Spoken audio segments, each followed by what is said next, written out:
Bacaan Kitab Suci, Injil, Renungan dan Doa. Sabtu, tanggal 13 April tahun 2024. Para murid melihat Yesus berjalan di atas air. Inilah Injil suci menurut Yohanes. Bab 6 ayat 16-21. Setelah mempergandakan roti dan memberi makan 5.000 orang, Yesus mengundurkan diri ke gunung. Ketika hari sudah mulai malam, murid-murid Yesus pergi ke danau, lalu naik ke perahu, dan menyeberang ke Kapernaum. Ketika hari sudah gelap, Yesus belum juga datang mendapatkan mereka. Sedang laut bergelora karena angin kencang.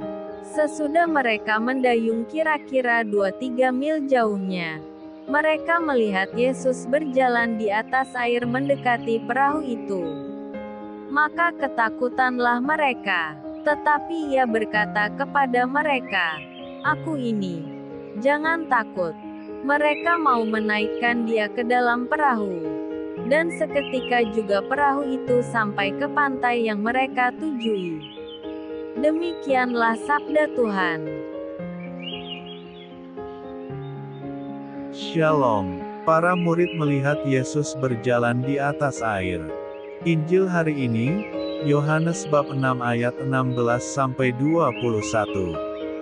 Kisah Yesus berjalan di atas air dalam Yohanes berbeda dengan Injil lainnya. Di sini hanya dikisahkan singkat namun dengan penanda perpindahan waktu yang dalam maknanya. Pertama dikatakan bahwa hari sudah mulai malam. Ketika sudah malam, siapa yang bisa tahu dengan persis bagaimana situasi danau? Pandangan ke depan atau ke arah manapun menjadi tidak jelas. Kemudian dikatakan lagi bahwa hari sudah gelap, Yesus belum juga datang. Yohanes dengan sangat indah menyatakan bagaimana malam dan kegelapan identik dengan absennya Yesus. Sejak awal mulai Yohanes sudah mengatakan bahwa firman itu adalah sumber terang. Ketika terang itu datang, kegelapan menjadi hilang. Situasi malam dan gelap menjadikan para murid dalam kesusahan yang dahsyat. Mereka diterpa laut yang bergelora dan angin kencang. Kedua, perubahan situasi dari badai yang dahsyat dan seketika itu ketika Yesus dalam perahu, mereka sampai ke pantai, situasi yang tenang. Yohanes memberikan setting perpindahan tempat dan situasi, dari tengah laut yang penuh badai menuju ke pantai yang tenang dan aman. Ketiga, Yohanes memberikan gambaran kepada kita bagaimana situasi sebelum ada Yesus dan setelah Yesus hadir dan naik ke perahu para murid. Sebelum Yesus hadir, situasi gelap malam dialami para murid. Dalam situasi seperti itu, mereka tidak sanggup berlayar karena badai yang dahsyat. Hidup para murid diliputi dengan kekhawatiran dan ketakutan. Mereka tidak mempunyai pegangan keselamatan. Namun ketika Yesus hadir dan naik ke dalam perahu, situasi menjadi berubah. Apakah hari menjadi siang? Yohanes tidak menjelaskan itu. Apakah badai menjadi reda? Yohanes juga tidak mengatakan itu.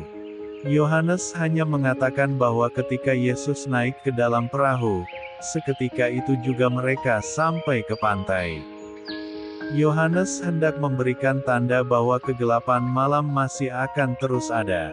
Badai yang dahsyat tidak serta-merta hilang sama sekali. Tetapi dalam kehadiran Yesus, kita akan mampu melewati kegelapan malam dan terjangan badai yang mengombang-ambingkan kehidupan kita. Yesus tidak menjanjikan kita terlepas dari dahsyatnya badai, tetapi Yesus memberi jaminan bahwa di dalam namanya, kita akan mampu melewati gelapnya malam dan dahsyatnya gelombang badai. Bagi kita, kegelapan malam dan terpaan gelombang kehidupan seringkali membuat hidup kita hanyut. Situasi dan keadaan seringkali membuat kita menjadi seperti tanpa harapan, hidup penuh kecemasan dan kekalutan.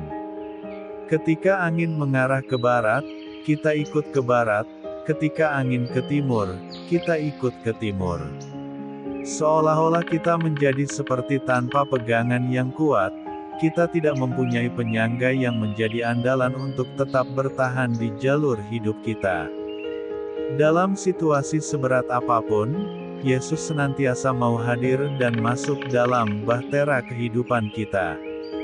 Semakin besar gelombang kehidupan kita, semakin besar pula kuasa Yesus yang dianugerahkan bagi kita. Hanya saja yang sering kali terjadi adalah kita tidak mau menaikkan Yesus ke dalam perahu kehidupan kita. Justru seperti para murid yang melihat Yesus seperti hantu dan ketakutan, kita juga sering berlaku demikian. Malahan bukan Yesus yang kita naikkan dalam perahu kita, tetapi justru kekuatan-kekuatan lain yang dapat membuat tenang sesaat, namun tidak sampai pada pantai keselamatan yang kita tuju. Kekuatan-kekuatan lain yang kita bawa hanya sementara, bahkan yang sementara itu seringkali membuat hidup kita justru menjadi semakin buruk, bukan semakin baik. Di dalam kehidupan ini, Yesus tidak serta-merta memudahkan kita dengan menghilangkan kesusahan. Nyatanya hidup kita masih banyak susah dan deritanya. Berhadapan dengan itu seringkali kita seolah tidak bisa berbuat apa-apa, kita seperti terjebak dalam sempitnya perahu kita. Yesus tidak menghardik danau supaya tenang, tetapi Yesus naik ke perahu dan mendampingi perjalanan kita. Kita akan tetap menghadapi tantangan hidup, tetapi di dalam nama Yesus, kita akan mampu untuk melewatinya dengan indah. Marilah berdoa. Ya Tuhan, kami bersyukur atas penyertaan-Mu yang tidak pernah lepas dari hidup kami. Ajarilah kami untuk mampu melewati gelapnya malam dan dahsyatnya gelombang hidup kami. Ajarilah kami untuk mampu bertahan dengan penuh harapan akan penyertaan-Mu. Semoga kami semakin mampu memelihara sinar harapan dalam hidup kami, karena kami yakin akan kasih dan pendampingan-Mu. Amin. Tuhan Yesus memberkati. RHPE Channel.